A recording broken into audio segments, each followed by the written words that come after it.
Oh, mana kitabnya ini? Close seperti ini. Sebentar.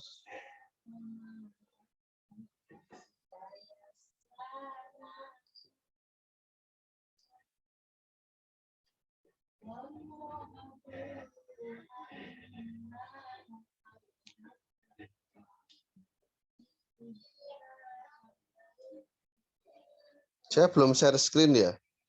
Oh.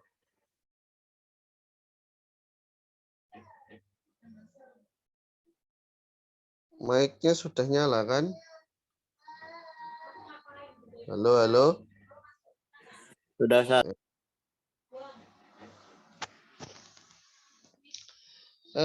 Kemarin sampai halaman berapa? Masih Ar-Rahman Ar-Rahim sepertinya. Daimil Ihsani. Oh, sudah ini, sudah. Alhamdulillah. Bismillahirrahmanirrahim. Qala al-musannifu rahimallahu taala wa fa'ana bihi bil ini amin. Wa arkanul hamdi khamsatun, rukun-rukun dari memuji itu ada 5. Pertama hamidun. Hamid itu al-qail li lafzil hamdi, penyebut lafaz alhamdulillah. Yang kedua mahmud, yang dipuji, yakni Allah tabaraka wa taala. Yang ketiga mahmudun bihi, media untuk memuji, yakni lisan.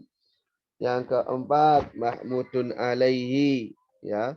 Jadi nilai yang dijadikan alasan untuk memuji atau yang dasar yang dijadikan praktek untuk memuji.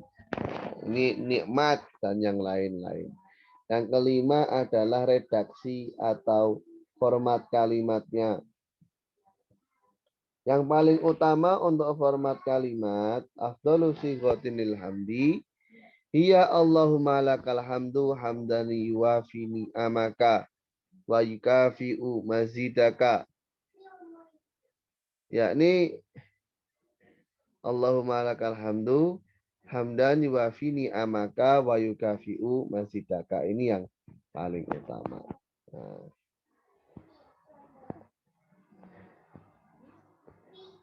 Lillahi, ya, jadi ini syarah atau penjabaran secara harfiah untuk baitnya. Jadi kan dikatakan falhamdulillah, segala puji lillahi. Ini maksudnya adalah Allah yang berhak atas pujian tersebut. Al-Qadim, Al-Qadim ini la bidayata walaftitaha liwujudihi. Tidak ada permulaan, tidak ada pembukaan untuk keberwujudan Allah. Al-awali yang pertama sebelum segala hal. Nah, maka tidak ada awalan bagi Allah. Al-akhiri yang tidak ada ending untuk keberwujudannya. Al-baqi, ya.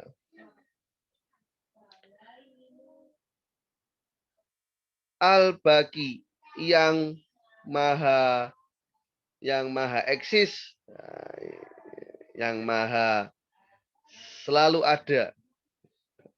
Bila tahawuli, dengan tanpa berubah, min ghairi taghayyurin wala tabadulin.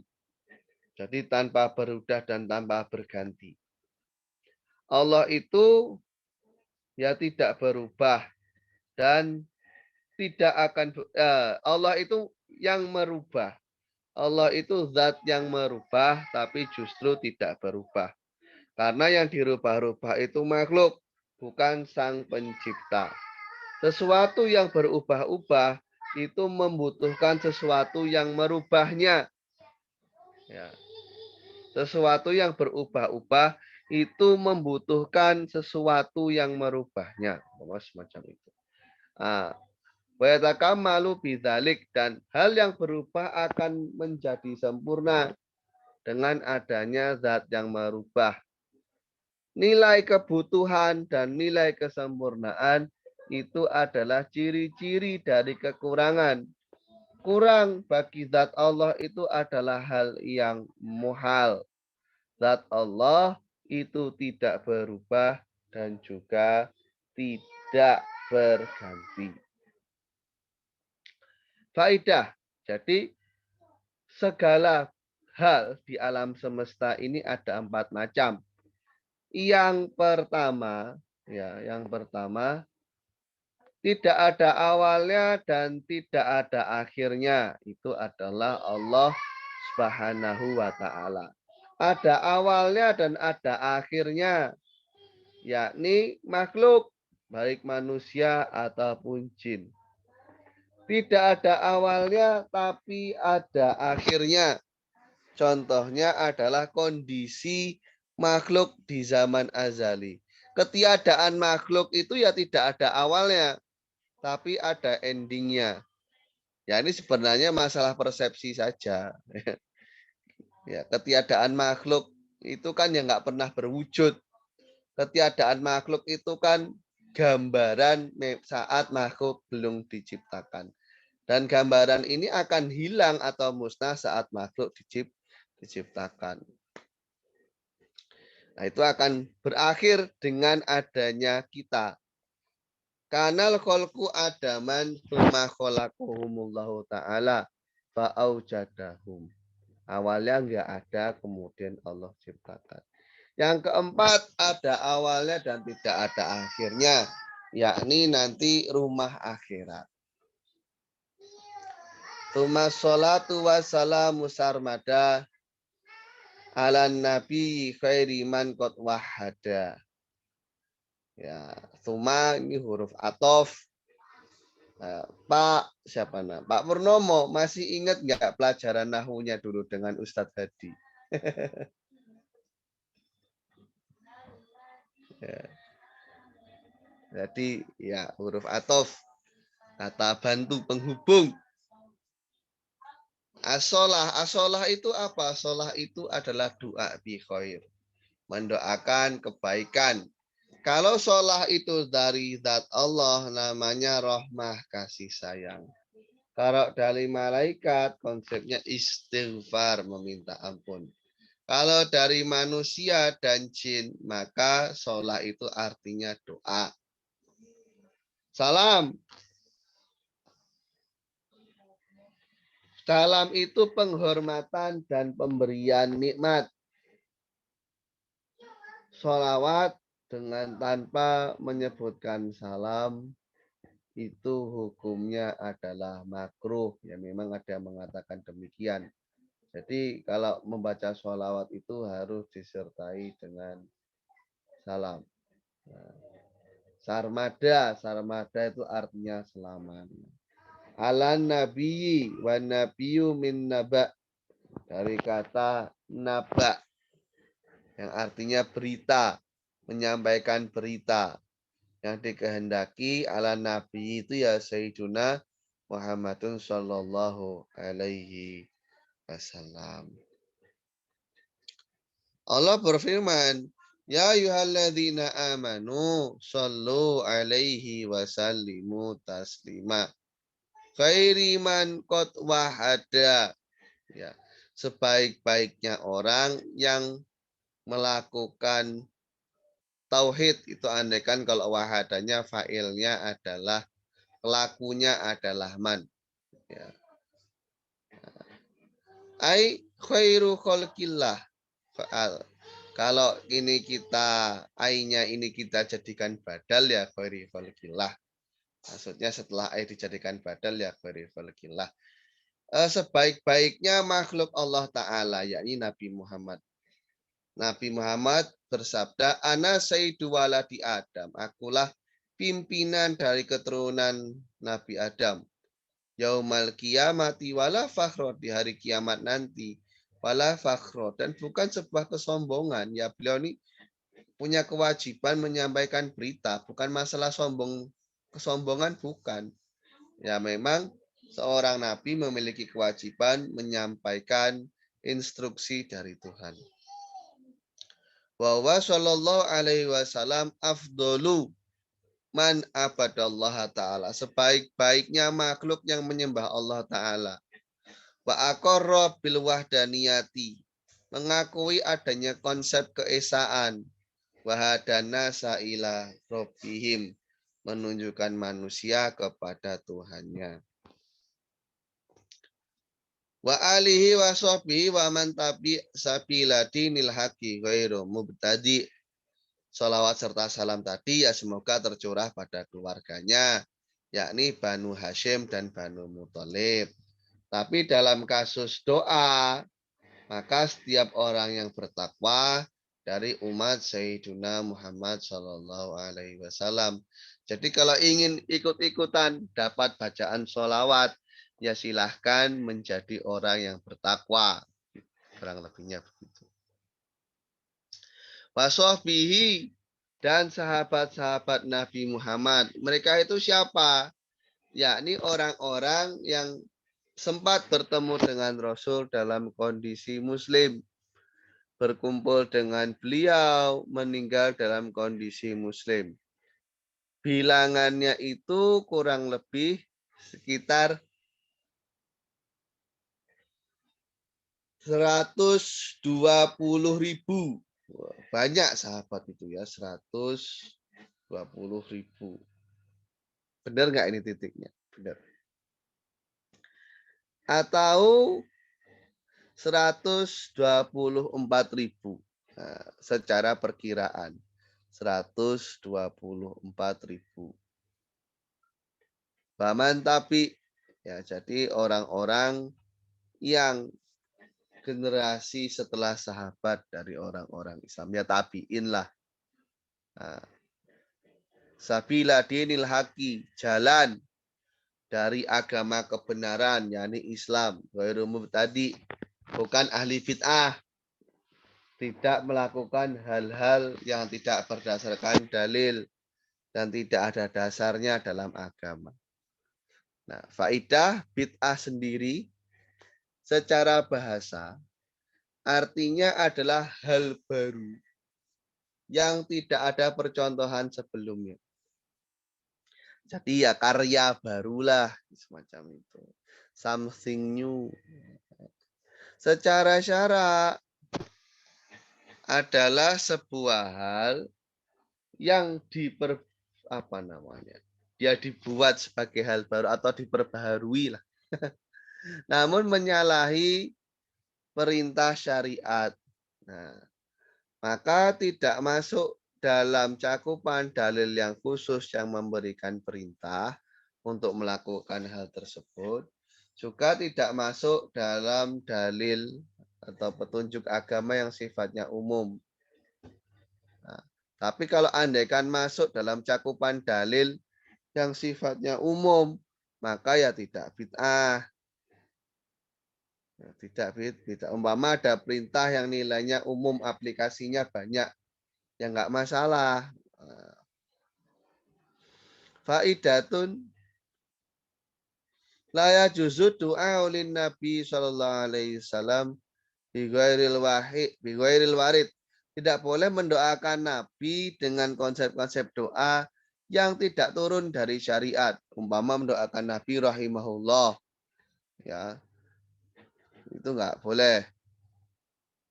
Balil munasib tapi yang cocok walaik dan yang layak pada para nabi adua bisolah wassalam, mendoakan dengan sholawat serta salam. Sahabat tabiin aulia wal masyayikh mendoakannya dengan apa? Ya, dengan at-taruddi. Jadi memintakan keridhaan. Untuk selain mereka cukup dengan doa apapun. Ya, jadi di bawah level itu cukup dengan doa apapun. Ini relate atau selaras dari firman Allah. Jangan jadikan doanya Rasul antar kalian itu sebagai doa antara satu dengan yang lain. Nah, sudah dari sini dulu ada yang mau ditanyakan atau tidak? Saya Iya, tanya. tadi kan segala sesuatu itu terbagi menjadi 4 ya, Ustaz ya. Betul. Nah, kalau waktu itu masuknya kemana, Ustaz? Nah, waktu ini ada silang pendapat para ahli filsafat dan para teologis. Aristoteles menganggap waktu itu adalah sebuah semacam sifat. Ya. Waktu itu adalah peristiwa dengan hitungan terpisah. Nah, dengan hitungan terpisah. Intinya dengan hitungan kan hitungan itu ada yang hitungan terpisah, ada hitungan terkumpul. Ya, umpama hitungan terkumpul itu semacam benda ini berapa senti.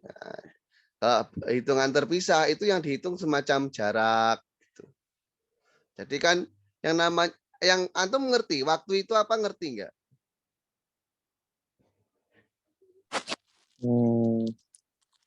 Ya sebuah peristiwa sih, Ustaz. Yang namanya waktu itu adalah pergerakan benda. Ketika semua benda di alam semesta ini diam, ya nggak ada yang namanya waktu. Nah, menurut Imam Asy'ari sendiri, namanya waktu itu hanyalah persepsi saja. Kenapa persepsi? Ya buktinya kalau alam semesta ini diam, waktu itu hilang. Jadi kan waktu itu kita sendiri yang buat. Buktinya ketika saya ngomong gini, kalau saya makan, nanti saya haus. Nah, mengkaitkan antara satu gerakan dengan gerakan yang lain ini kan konsep yang dibuat manusia. Maka ini menunjukkan bahwasanya pergerakan benda itu sebenarnya kita nilai sebagai sebuah hitungan ini adalah persepsi saja. Karena mana yang disebut waktu? Ya nggak ada. Yang disebut waktu itu mana? Karena sebenarnya waktu itu kan ya hanya hitungan dari pergerakan benda saja. Tidak berdiri secara mandiri. Beda perbandingannya dengan semacam panas. Nah, panas itu meskipun bendanya tidak mandiri, tapi bisa kita rasakan atau nilainya itu bisa kita dapatkan ya secara apa dengan tangkapan panca indera kita gitu. Tapi kalau kayak waktu ini ya memang hanya persepsi yang kita buat-buat saja. Nah, jadi waktu itu ada atau enggak? Ya enggak ada. Makanya kan tadi saya bilang zaman azali itu ya persepsi saja. Mana yang disebut zaman azali? Wujudnya mana? Kan enggak ada.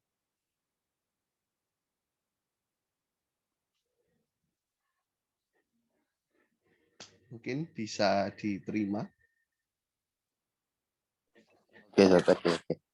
Ya, nanti kalau perlu ibarat dari kitabnya bisa saya tampilkan. Di Madrulatul Makulat ada. Baik, Ustaz. Ya. Yang lain ada yang mau tanya? Nggak ada. Atau ada yang mau tanya tempat itu apa? Perbandingan dengan waktu kan. Tempat itu apa? Nah, tempat itu apa coba? Mana yang disebut dengan tempat?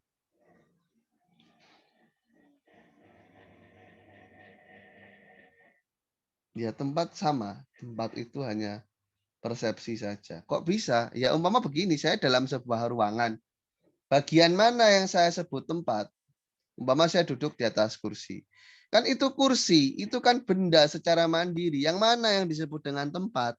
Apakah sisinya yang saya duduki? Sekarang kalau ada semut yang berjalan di kaki kursi, itu emangnya bukan tempat, kan tempat juga. Jadi sebenarnya yang namanya tempat itu ya sama seperti waktu tadi, hanya sebatas persepsi saja.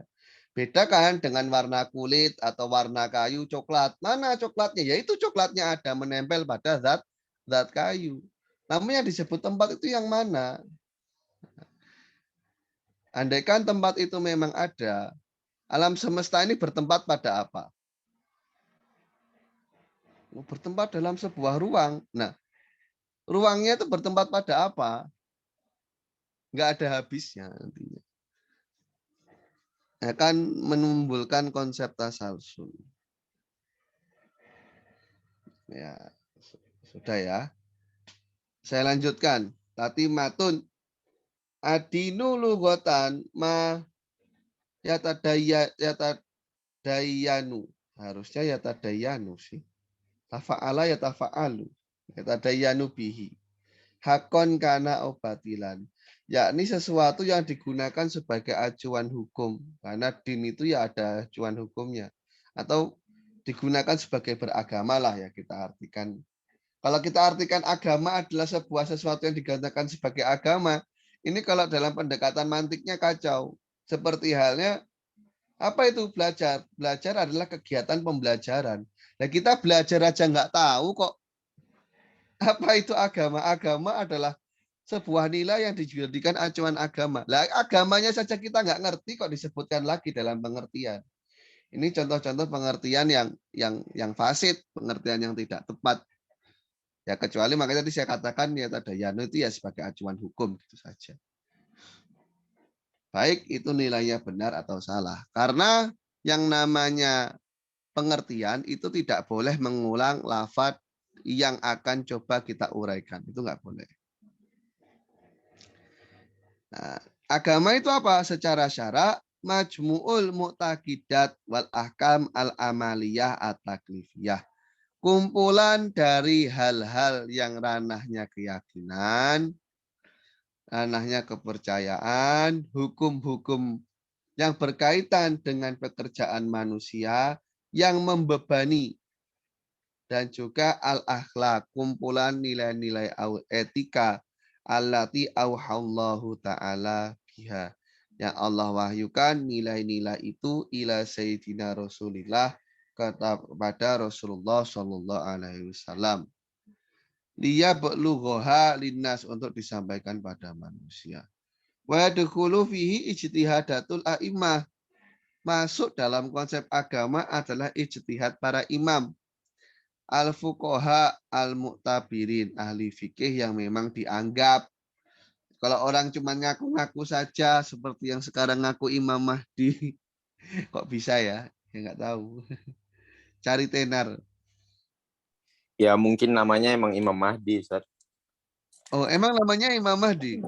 Mungkin, Ustaz. Jadi antum Ya kan nggak berspekulasi. salah dong. Berspekulasi berarti. Iya, Ustaz. Kalau ternyata salah, apa faktornya kira-kira dia mengaku Imam Mahdi?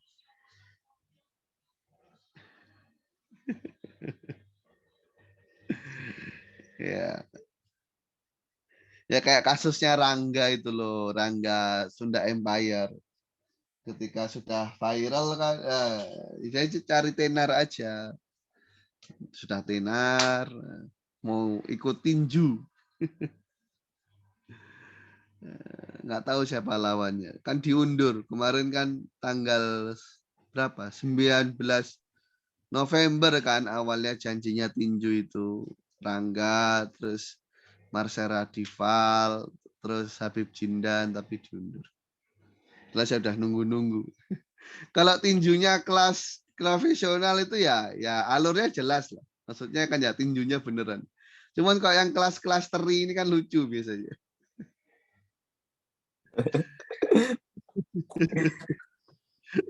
Nonjok aja nggak lurus gitu kan. Sultan mah terserah, Tat. Iya.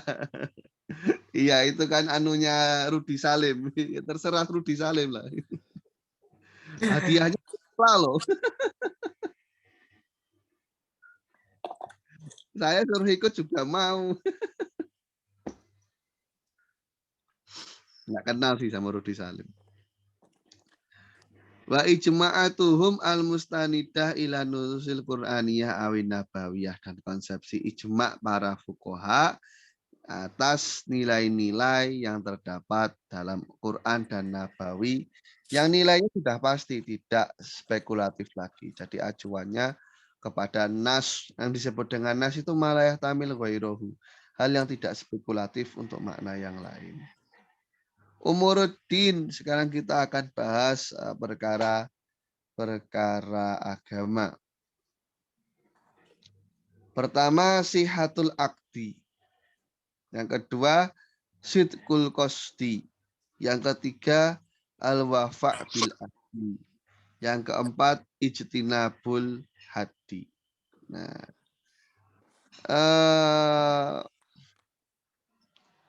sihatul akdi ini artinya secara harfiah ya keabsahan dari sebuah transaksi atau kesepakatan. Nah, yang kedua, sidqul qasdi ya tujuan atau niat yang tepat. Yang ketiga, wafa' fi ahdi, menunaikan janji. Yang keempat, ijtinabul hadi, menjauhi batasan-batasan agama. Soalnya kalau dekat-dekat takutnya nanti malah melanggar, jadi nggak usah dekat-dekat. Faidatun sumia adinudinan li anana nadinu bihi. Maksudnya adalah naltazimu. Karena kita berpegang teguh dengan aturan itu. Itu kenapa dinamakan din. Wasumia milatan li anallaha yumlihi ala Jibril. Karena Allah mendiktekan, instruksikan pada malaikat Jibril, Jibril yumlihi ala Rasulillah. Malaikat Jibril nanti mendiktekan pada Rasulillah. Dan Rasulillah mendiktekannya pada manusia. Dinamakan syar'an, ya, syara' itu kan secara harfiah artinya jalur. Karena Allah mensyariatkan atau menjalurkan, ya, menggariskan untuk hamba-hambanya yang muslim. Nah, sekarang kita masuk pembahasan ilahiyat atau berkaitan dengan Tuhan, berkaitan dengan ilmu ketuhanan teologis. Wa ba'du fa'lam bi wujubil ma'rifah min wajibin fi ishrina sifah. Setelah daripada itu, ketahuilah untuk adanya kewajiban mengetahui dari sifat wajib Allah yang berjumlah 20. Ba'du sendiri ini digunakan untuk menunjukkan nilai keberalihan dari muqaddimah, dari pendahuluan, dan kemudian masuk dalam sebuah tema yang menjadi tujuan ucapan, ya, dinamakan dengan istilah faslul khitab, memisah antara muqaddimah dan maudhu. Faslul khitab itu artinya memisah khitab itu kan artinya berbicara gitu ya. Jadi semacam ya babak ini untuk memisah tema pembahasan, awalnya pendahuluan kemudian masuk ke tema yang merupakan intisari atau tujuan dari perbincangan yang ada. Fa'lam, ya, i'rif musaddiqan ala sabilil jazmi. Jadi ketahuilah dengan yakin, biwujubi, maksud dari wujub sini wujub syar'i. Jadi ada kewajiban syariat, ya, ada pengetahuan yang hukumnya wajib secara syariat menurut Ahlus Sunnah wal Jamaah. Nah, ya, untuk mengetahui 20 sifat wajib.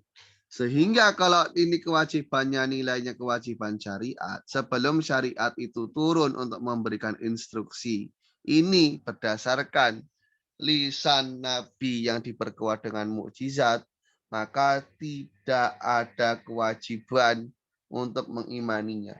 Jadi sebelum Nabi Muhammad Rasulullah SAW itu diutus, atau sebelum seorang Nabi itu diutus, tidak ada kewajiban bagi seorang mukallaf, orang yang akil baligh, untuk percaya kepada Allah. Nggak ada kewajibannya. Karena kan ini aturan agama, yang berhak menjatuhkan nilai wajib itu ya agama, kan begitu. Ya. Qala ta'ala, wa ma kunna mu'adzibina hatta nab'atsa rasula. Kami ya tidak menjatuhkan siksaan sehingga kami mengutus seorang rasul. Allah berfirman, Rusula mubasyirina wa mungdzirin bi alla yakuna linnasi 'alallahi hujjatun ba'da rusul. Rasul-rasul yang memberikan kabar gembira dan juga memberikan peringatan supaya nanti manusia tidak memiliki argumentasi kepada Allah setelah keterutusan Rasul itu. Al-ma'rifah, apa yang dikehendaki dari ma'rifah? Ma'rifah itu al-idrok ala sabilil jazmi al-mutafiq lil haq al-dalil. Jadi yang namanya ma'rifah itu mendapati sebuah nilai dengan keyakinan yang sesuai dengan realita berasaskan sebuah dalil. Jadi ada dalilnya, nggak sembarangan. Dan juga harus sesuai dengan realita. Itu yang namanya ma'rifah. Bukan keraguan, bukan dzon, bukan apa namanya praduga. Wal wahmu. Wahmu ini kebalikan dari dzon. Jadi kan orang itu kalau menyangka, berprasangka, itu kan nilainya sekitar lebih dari 50% dan kurang dari 100%. Kebalikan dari nilai dzon itu ya al-wahmu. Jadi al-wahmu ini yang di bawah 50% hingga 1%. Dan juga al-jazmul ladzi la yutabibul waqi'. Kemantapan hati yang tidak sesuai dengan realita. Nah, atau la yuwafiquhu yusama jahlan murakaban. Ya, tidak sesuai dengan realita. Ini nanti namanya jahil murakab, bodoh yang kompleks atau bodoh yang rumit. Karena kenapa? Pertama, dia nggak mengerti realitanya. Yang kedua, dia tidak mengerti kalau dirinya tidak mengerti. Dia mengertinya seolah-olah dirinya mengerti. Tidak. Realitanya dia tidak mengerti bahwasanya dirinya tidak mengerti. Ya. Sebagaimana orang yang mengklaim di sana ada Tuhan selain Allah. Ini bodohnya kompleks. Pertama, dia nggak tahu realitanya. Yang kedua, dia tidak tahu kalau dirinya tidak tahu. Nah, sampai sini dulu ada yang mau ditanyakan atau tidak? Nggak ada. Alhamdulillah, Tat. Lanjut, Tat. Oh iya. Biasanya Pak Purnomo tanyanya unik-unik.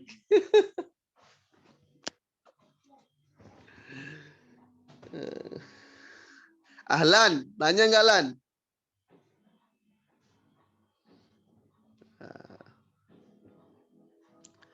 Nawir.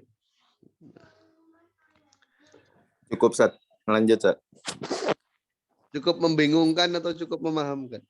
Cukup membingungkan, Sat. Oh iya. Malam-malam beras otak yakin, Tat. Iya Pak, sengaja Pak. Nanti biar ada pelampiasannya saat mau tidur. Pak Idatun. Awalu wajibin ala kulli mukallafin ma'rifatullahi ta'ala. Hal yang wajib dilakukan untuk setiap orang yang mukallaf adalah mengenal Tuhannya. Gimana prakteknya? Bi ayat takida annahu subhanahu mutasifun bi kulli kamal munazahun an kulli naqsin. Yakni dengan meyakini Allah itu disifati dengan segala kesempurnaan dan tersucikan dari segala kekurangan. Faidatun. Ma'rifatullahi ta'ala tubda'u bil akli. Mengenal Allah itu ya dimulai dari akal. Karena akal itu yang menjadi nilai menjadi nilai acuan taklif. Ya. Yang dengan akal itu manusia akan mengerti adanya alam semesta ini, ada penciptanya, ada desainernya, ada zat yang maha bijaksana. Memberikan setiap hal itu ciptaannya dan jadi memberikan setiap hal konsep penciptaannya gitu ya. Kemudian diberi hidayah. Yang kedua adalah membenarkan Nabi Muhammad juga dengan media akal. Ya. Jadi dengan melihat apa-apa yang ditampilkan oleh Nabi dari dalil-dalil kenabian. Ya, di antaranya ya adalah mukjizat. Nah, ketika akal ini membenarkan nilai ketuhanan, membenarkan Nabi Muhammad, wajib taslim ba'da dzalika. Dia harus pasrah terima apa-apa yang dibawa oleh Rasul, apa yang diperintahkan dan apa yang dilarang.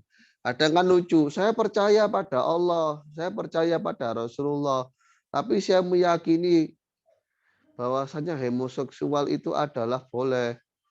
Nggak mungkin Tuhan ciptakan saya homoseksual tapi larang-larang saya. Ini kan ciptaan Tuhan juga. Itu otomatis ya dia sudah menyalahi nilai-nilai yang disepakati akan keharamannya.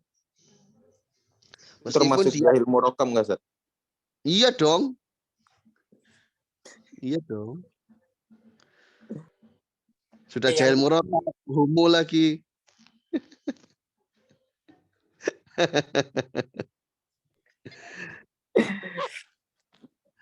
Saya mungkin sekitar seminggu atau 2 minggu yang lalu. Di Ciamis itu ternyata ada pesta homoseks. 10 orang, jadi pasangan 5-5 gitu. Itu pas itu pra gempa kalau nggak salah. Jadi sebelum gempa itu ya ada pesta seks itu, terus akhirnya ada gempa. Ya memang, aduh ya Allah, ngerti ya. Orang itu kalau nggak sibuk dengan hal yang baik, kemungkinannya ya sibuk dengan hal yang buruk, udah gitu aja kan ya. Kalau nggak sibuk bekerja, cari nafkah untuk istri, nggak sibuk bekerja, untuk memenuhi kebutuhan anak-anaknya, untuk sekolah, untuk belajar, nggak sibuk untuk mengaji, ya akhirnya akan ditambahi dengan nilai-nilai yang tidak bermanfaat atau bahkan cenderung buruk. Iya. Ngeslot contohnya, Sat. Ngeslot, main chip. Iya. Akun demo nggak apa-apa lah. Nggak. Mabar Belajar brutal termasuk nggak, Sat? apa? Mabar brutal termasuk menyibukkan diri terhadap hal-hal yang tidak berguna. Brutal itu apa? Nggak ngerti saya. Ya, mabar brutal, Sat. Sehari 10 jam. Ya termasuk lah. Kan main game itu sesekali 2 kali untuk refresh. Ya kayak untuk rehat, ya masih didispensasi lah. Cuman kalau sampai menghabiskan waktu itu kan termasuk namanya menghabiskan waktu untuk hal-hal yang tidak bermanfaat. Manusia itu kan diciptakan atas nilai untuk beribadah. Ada kaidah dalam agama itu ya, al-istighol bi ghairil maksud i'radun anil maksud. Menyibukkan diri dengan hal yang tidak menjadi tujuan, itu ya sudah berpaling dari tujuan.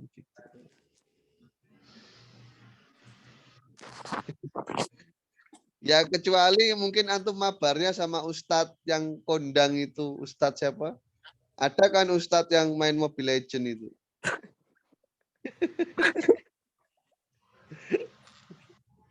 Cuman saya rasa nilai manfaat sama tidak manfaatnya tetap lebih banyak tidak manfaatnya. Tapi mungkin beliau memang berniat untuk dakwah di ranah Mobile Legend. Nah, daripada dipenuhi dengan ucapan kotor kan akhirnya beliau masuk dengan ucapan alhamdulillah dan sebagainya. Kalau nonton bola, Tat, Piala Dunia gimana, Tat? Iya, dikondisikan saja Pak Purnomo gitu. Kira-kira ini nanti akan melalaikan kita dari kewajiban atau tidak. Kemudian menonton bola ini nanti kira-kira termasuk menghabiskan waktu saya atau tidak. Umpama jam segitu ya, umpama malam. Nah, malam ini kira-kira untuk dibuat sholat atau untuk nonton bola ini kan ya bisa kita takar kan. Kecuali ya capek, penat, butuh hiburan. Ya nggak apa-apa ditonton. Cuman masa ya butuh hiburan setiap hari. Ya kadang kan gini loh, kita itu ibadahnya atau belajarnya 1 jam. Healingnya berjam-jam, nggak sepadan. Ya, nonton bola selain menghabiskan waktu juga menghabiskan uang, Ustaz. Taruhan soalnya. Ya itu kalau antum judi. Berarti itu perkara mubah tadi ya? Apa main bola? Ya itu apa? Nonton bola, terus sama apa main Mobile Legend itu perkara mubah. Tapi kok dalam syariat itu termasuk hukum taklif tidak? Iya betul betul. Ya secara basic itu kan kalau tidak ada keharaman dari syariat kan nilainya mubah Pak Purnomo. Cuman kan nanti kita bisa menakar nilai kemanfaatan sama madorotnya itu besar mana. Meskipun secara basic mubah, tapi ternyata sampai mengabaikan nilai-nilai wajib, sampai meninggalkan nilai-nilai sunnah. Mungkin kan ranahnya dia bergeser dari mubah cenderung makro. Atau meninggalkan hal yang wajib, ya malah haram. Oh gitu. Ya, masuk. Umpama ada orang main Mobile Legends sampai lupa waktu.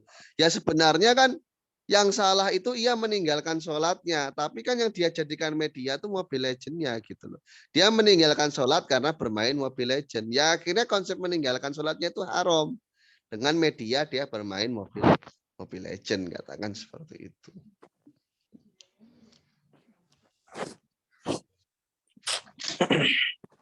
Iya. Masa 10 jam nggak bosan-bosan sih main Mobile Legends. Saya sudah sampai titik jenuh. Jenuh sejenuh-jenuhnya. Istimewa ya gitu. Loh, kenapa Pak? Saya dari kecil sudah main game Pak. Saya dulu ya hitungannya untuk hitungan anak kecil ya orang tua sudah mampu beli PlayStation sendiri kayak gitu. Dulu. Ya, jadi saya ini minus 10 loh Pak Purnomo. Apa ya, Tat? Iya. Dilasik aja, Tat. Biar nggak pakai kacamata, Tat. Kalau di lasik itu nanti biasanya efeknya pas tua Pak Purnomo. Soalnya itu kan mengikis kornea.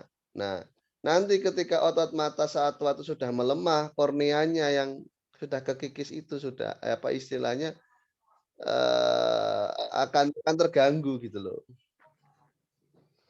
Dari kasus yang sudah orang lasik itu saat menginjak masa tua itu ada gangguan mata. Jadi saya nggak apa-apa lah biarin aja. Masya Allah. Siapa tahu itu lasik yang lama, Tat. Yang modern beda lagi kali, Tat. Oh iya, nanti mungkin 50 tahun ke depan lasiknya cangkok mata. Ya, kalau lasik yang terbaru, Ustaz, nanti tuanya kena gangguan jiwa, Ustaz.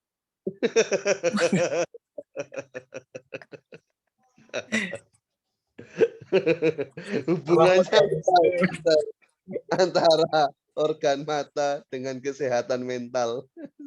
Kok saya rasa nggak ada. Berarti itu nendang pintu buat minta motor baru itu termasuk perkara yang diharamkan ya? Betul. Ini kita sedang tidak membahas fikih. Antum tanya sama Ustadz Hamia itu loh.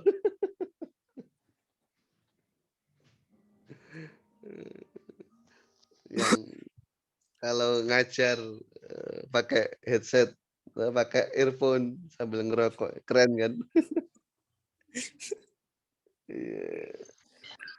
Teman saya kuliah S2. Faidatun asbabul ilmi lil khalqi. Nah, jadi ilmu itu muncul dari makhluk pada makhluk itu dengan konsep apa saja. Pertama al-hawas as-salimah. Dengan kelima indera sensorik kita. Ya, ini mirip sekali dengan yang diucapkan Imam Ghazali dalam kitab Mi'yarul Ilmi. Yang ketiga al-khobar as-sodik, yakni dari kabar yang dipastikan kebenarannya. Yang ketiga dengan akal. Nah, akal ini cakupannya banyak sebagaimana yang saya singgung dalam kelas mantik ya Pak Purnomo itu. Akal itu nanti ada yang namanya awaliyat, ada hadasiyat, semacam itu. Faidatun ma'rifatullahi tastalzimu ijadatal fikrati wa salamatan nadrati. Untuk mengetahui konsep ketuhanan itu ya mengharuskan adanya nilai berpikir yang baik. Jadi ya bukan, mohon maaf, mengalami keterbelakangan mental gitu ya enggak, atau autisme gitu juga tidak, atau bipolar yang asli ya bukan yang ngaku-ngaku bipolar. Kan ada orang ngaku-ngaku bipolar, enggak bipolar yang asli. Bipolar yang asli itu kan nggak bisa membedakan mana yang realita, mana yang hayalan dia. Jadi hayalan nyata itu bagi dia sudah menjadi satu keutuhan. Nah, yang kasus kayak gini kan berpikirnya nggak bisa runtut. Ustaz, kalau pelangap-pelongo itu termasuk keterbelakangan mental atau enggak? Itu kan lifestyle ya. Nah, ini KUHP-nya kalau disahkan Anda bisa diciduk loh. Saya nggak menyebutkan ini, Ustaz. Nggak menyebutkan objek. Betul, tapi itu sudah dekat arahnya kemana. Itu sudah Ustaz, saya mau bertanya, Ustaz. Apa? Itu tadi yang Al-Khobar As-Shadiq itu kan dalam kurung itu wahyu ya, Ustaz? Apa hanya terbatas oleh hanya wahyu doang atau yang lain bisa, Ustaz? Yang lain juga bisa, itu percontohan saja. Contohnya ya khobar mutawatir itu. Sekarang umpama ada berita di Paris ada menara Eiffel. Itu kan berita yang sudah disampaikan dari generasi. Ya, semacam seperti itu yang menghasilkan pengetahuan. Atau Anda yang mengatakan Anda itu adalah anak dari ibu Anda. Itu ya mutawatir. Jangan-jangan keluarga saya sekongkol untuk mengatakan saya anak ibu saya. Ya mutawatir ini kasusnya kalau memang si pembawa berita itu adalah orang-orang yang tidak memungkinkan untuk sekongkol. Contohnya dalam Paris itu orang Amerika bilang Menara Eiffel ada di Paris. Orang Afrika bilang Menara Eiffel ada di Paris. Jadi orang-orang ini nggak memungkinkan untuk sepakat melakukan kebohongan gitu loh.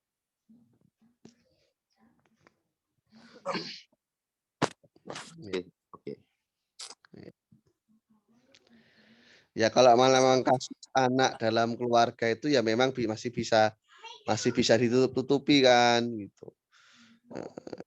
Ternyata saya bukan anak ayah saya gitu. Ya, bisa saja yang seperti itu dibuat-buat. Macam-macam ma'rifah ada 4. Ma'rifah hakikiyah, yakni ma'rifatullah ta'ala binafsihi, mengetahui zat Allah. Ya. Ma'rifah iyaniyah, ma'rifatu ahlil jannah. Jadi konsep ma'rifahnya para ahlul jannah nanti. Ustaz, ini makrifahnya dimaknai apa, Ustaz, di sini? Ya tahu. Oh, oke. Jadi Allah mengetahui zatnya sendiri itu namanya ma'rifah hakikiyah. Tahunya kita dengan tahunya Allah kan beda.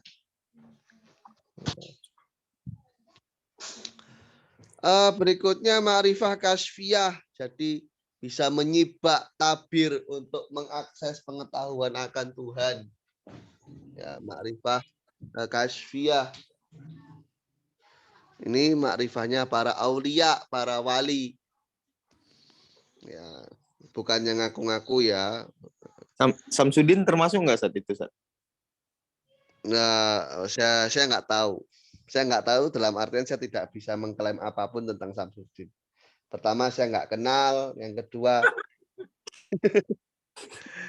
kedua, praktik-praktik yang ia lakukan itu kan pemberitaannya ya seperti itu. Jadi saya tidak mau dan tidak ingin mengomentari, meskipun nanti suatu saat bisa saja keceplosan. Joko Kendil sudah ke Batang belum, Pak Purnomo? Kemarin lewat, tapi pas enggak ketemu saya ya. Iya.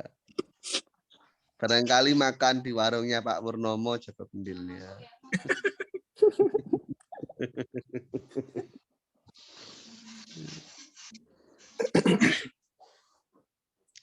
Yang keempat, ma'rifah burhaniyah. Jadi pengetahuan yang berdasarkan argumentasi akal. Ya. Ini ma'rifahnya para ulama pada Tuhannya. Makna burhan itu apa, Ustaz? Burhan itu argumentasi nggak terbantahkan. Oh, oke, Ya, Ustaz. jadi besok-besok Nawir kalau ngaji mantik yang hatam ya. Jangan Iya, Ustaz. dapat 1/6, 1/8 kita nggak lanjut. Kan periode, Ustaz. Kan pare periode itu. Jadi periodenya habis. Waduh, gimana tuh? Siap. Yang ngekos aja. Min wajibin bahwa sabit alladzi layak bal intifa. Yang dimaksudkan dengan wajib itu hal yang terjadi atau hal yang ditetapkan yang tidak bisa hilang. Namanya wajib. Hal itu pasti ada dan tidak bisa ditawar, tidak bisa hilang. Allah memiliki 20 sifat secara rinci. Nah, kalau secara global, cara melihat sifat Allah, ya Allah itu harus disifati dengan nilai-nilai kesempurnaan yang sesuai dengan zatnya. Ya. Kalau secara rinci, ya Allah itu memiliki 20 sifat. Bersamaan dengan itu, meyakini Allah memiliki kesempurnaan yang tak terbatas. 20 sifat ini berlandaskan dalil akli dan nakli. Dan Asmaul Husna itu tercakup dalam 20 sifat. 20 sifat ini bisa mencakup Asmaul Husna.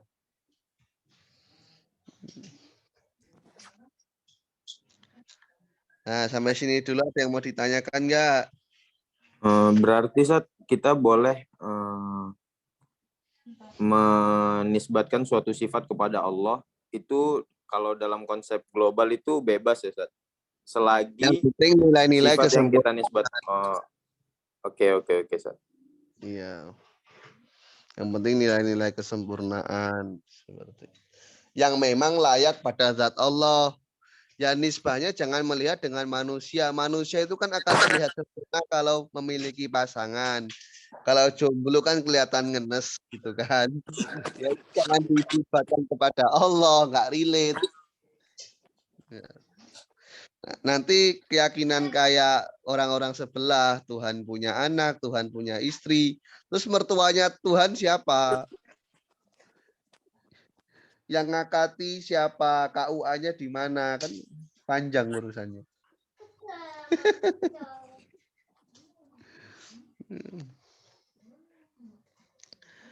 Nah, hukum ada yang syar'i, ada yang akli, ada yang adi, ada yang ranahnya itu berdasarkan instruksi ilahiyah, ada hukum yang berdasarkan cerna, rasiologika, ada hukum yang berlandaskan nilai-nilai adat istiadat atau natural dari alam semesta ini. Hukum akal itu adalah semacam menetapkan suatu hal pada hal yang lain atau menafikan suatu hal dari hal yang lain dengan tanpa bergantung atas nilai keterulangan. Jadi nggak harus melihat, oh ini biasanya gimana gitu. Kalau tikror itu kan melihat biasanya. Umpama orang biasanya kalau minum khamar mabuk.